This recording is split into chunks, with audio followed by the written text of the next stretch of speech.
Bueno, pues vamos a ver la parte de teoría que nos toca ver ahora, que son básicamente dos puntos. El primero es lo que es un diagrama entálpico y el siguiente es cómo manejamos las variaciones de entalpía, cómo se hacen este tipo de cálculos, ¿no?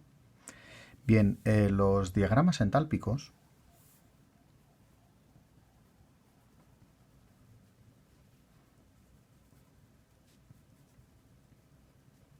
son una forma gráfica de explicar la variación de la entalpía en una reacción química. Básicamente son unos diagramas entalpía-tiempo. Este sería el tiempo y este sería la entalpía. La entalpía, os recuerdo simplemente que la variación de entalpía suele estar relacionada con el calor en un proceso a presión constante, como definimos ayer. Entonces, si yo tengo una reacción en la que tengo aquí unos reactivos que tienen una entalpía determinada y unos productos que tienen una entalpía determinada, pues en este caso voy a tener una variación de entalpía. Este sería H sub 2, este sería, perdón, H sub 1 porque sería la inicial, H sub 2 sería la final. Y aquí tengo un incremento de H que es H sub 2 menos H sub 1, que es menor que 0. ¿Bien? Vale.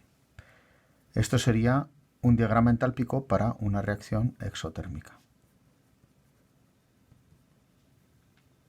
Estos diagramas son simplemente visualizaciones de una forma determinada, no hay ningún problema, no hay nada que vayamos a hacer que esté relacionado con ello. Y de la misma manera, si aquí tengo mis reactivos y aquí tengo mis productos, es decir, si crece la entalpía, este sería H sub 2, este sería H sub 1, la reacción estaría haciendo esto. Es decir, aquí incremento de H sería mayor que 0. Sería H sub 2 menos H sub 1 mayor que 0 y sería una reacción endotérmica. Muy bien. ¿Cómo se hacen los cálculos de variaciones de entalpía?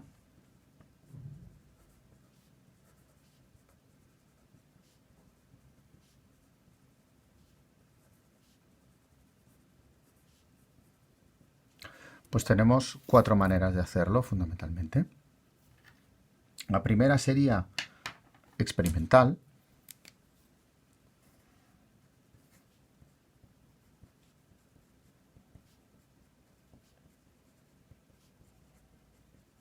En este caso me encontraría con un problema en el que se me describe una experiencia en la que yo estoy calculando el valor de una entalpía determinada. Luego otra sería por la ley de Hess.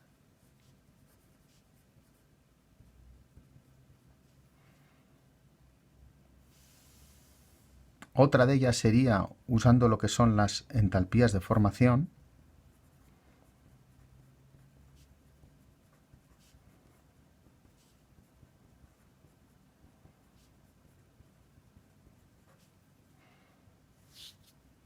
Perdón. Y la última sería utilizando lo que son las entalpías de enlace.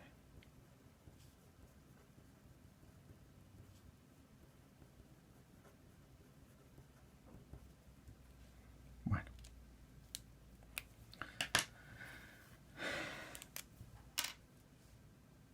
La forma experimental, tal y como lo describe el libro, que son un tipo de problemas muy específicos, son un tipo de experiencias que consisten en lo siguiente. Se trata de utilizar disoluciones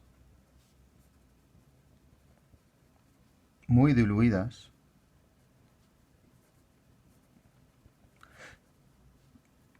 en agua, normalmente.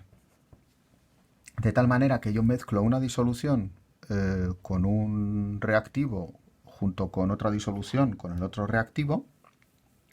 se produce un desprendimiento de calor o se produce una reacción endotérmica de tal manera que bajaría la temperatura, es decir, la reacción absorbe calor del agua, digamos, y este calor se refleja en un cambio de temperatura, en un incremento de temperatura.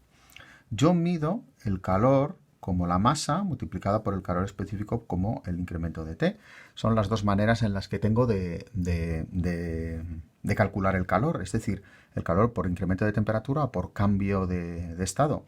Pues en mi caso sería a través del cambio de temperatura. Lo que pasa es que este tipo de experiencias, ¿qué es lo que utilizan?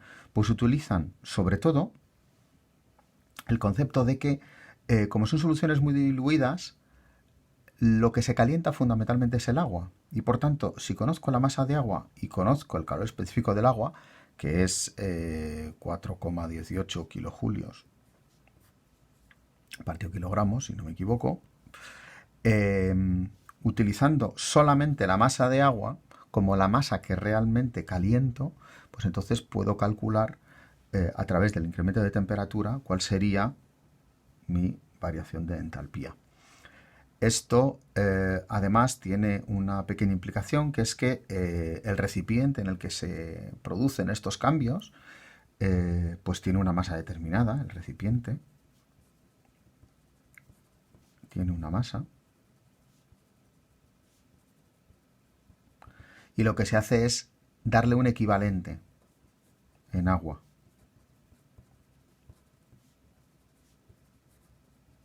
Es decir, cuando yo calculo la masa, no es solamente la masa de las disoluciones, sino también que meto una pequeña masa que corresponde a el equivalente en agua, desde el punto de vista calorífico, del recipiente. Y por tanto, calculo el incremento, el calor, digamos, generado tanto por la masa de la disolución como por la masa del recipiente. Bien, la ley de Hess lo que dice es que si en un conjunto de pasos, pues desde el 1 al 2, del 2 al 3 o de 3 al 4, se producen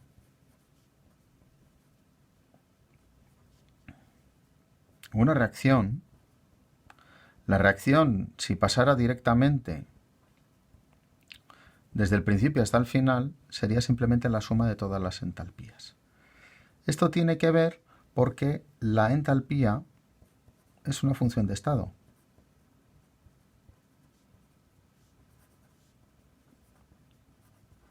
Es decir, mi reacción 1, luego le sigue la reacción 2, luego le sigue la reacción 3, yo la sumo, las entalpías, y sería capaz de calcular cuál es la entalpía, digamos, en un proceso completamente directo. Entonces, si yo fuera del 1 al 2, del 2 al 3 y del 3 al 4, por ejemplo,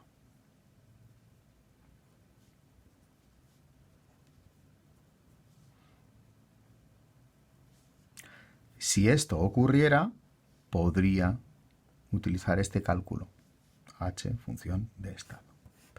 Muy bien, entalpías de formación. Las entalpías de formación lo que nos dicen es que, así es como se representan, entalpía de formación en condiciones estándar, lo que me dan es el valor en kilojulios de la formación de una sustancia, por ejemplo del CO2, ¿vale? A partir de sus componentes más habituales. De los componentes en su estado habitual a esa temperatura.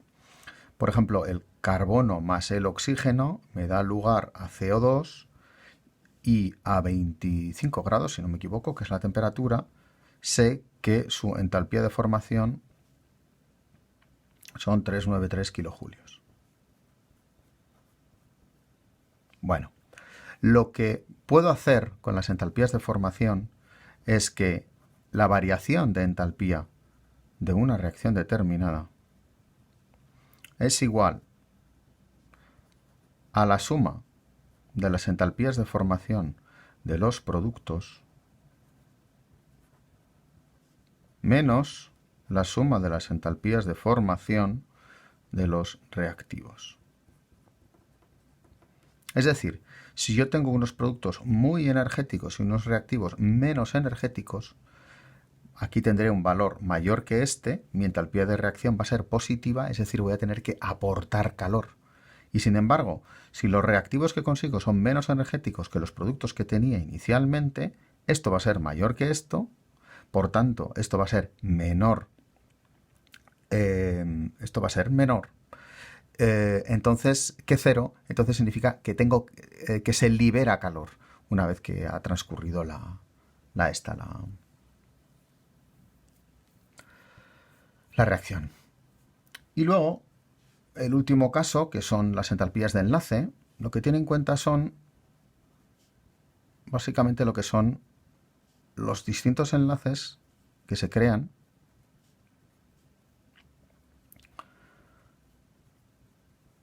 que tiene una molécula. Entendiendo como los enlaces como la mayor fuente, digamos, de energía de una molécula.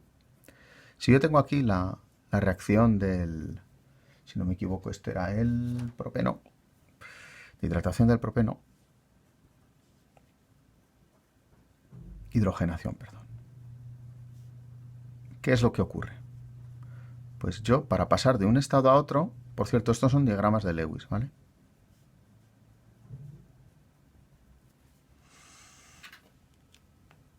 Yo lo que tengo que hacer es romper estos enlaces y romper este enlace también, y tendré que crear una serie de enlaces nuevos, que serán estos enlaces que tengo aquí. Pues tengo que crear este enlace nuevo aquí. Tengo que crear dos hidrógenos, pues ¿cuáles decido que hago?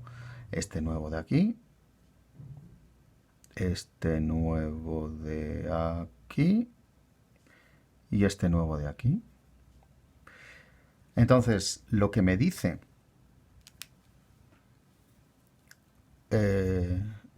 la manera en la que puedo, digamos, calcular la entalpía de mi reacción, voy a ir para acá, vale, es que la entalpía de la reacción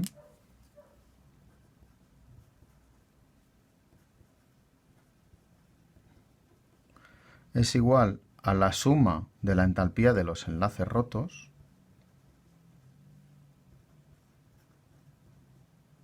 menos la de los enlaces nuevos.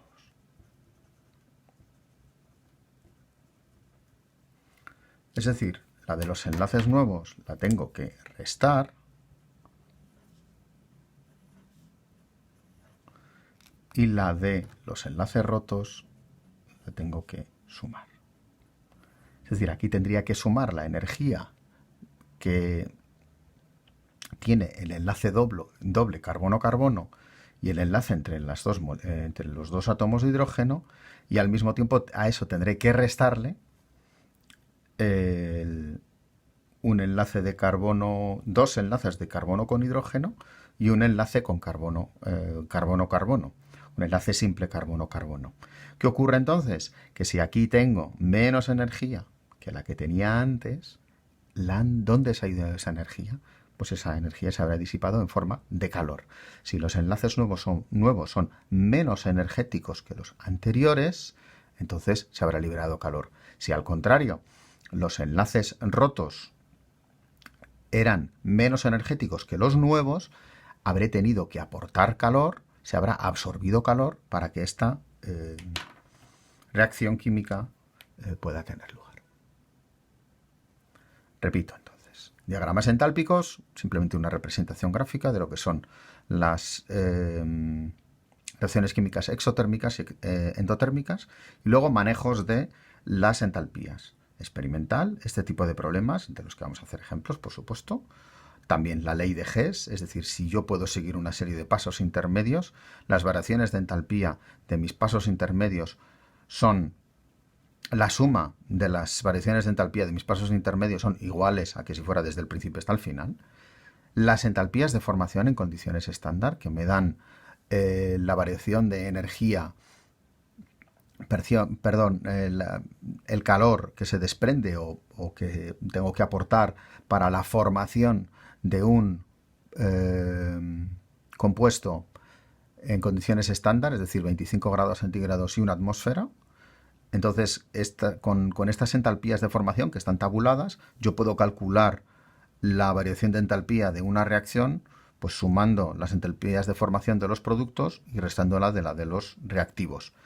Y las entalpías de enlace, que lo que hacen es ir a nivel molecular, considerando que los enlaces químicos son las mayores fuentes de energía o, digamos, almacenes de energía que tienen las moléculas, como en una reacción química se rompen enlaces y se crean nuevos enlaces, lo que hacemos es un balance entre los enlaces rotos y los enlaces nuevos.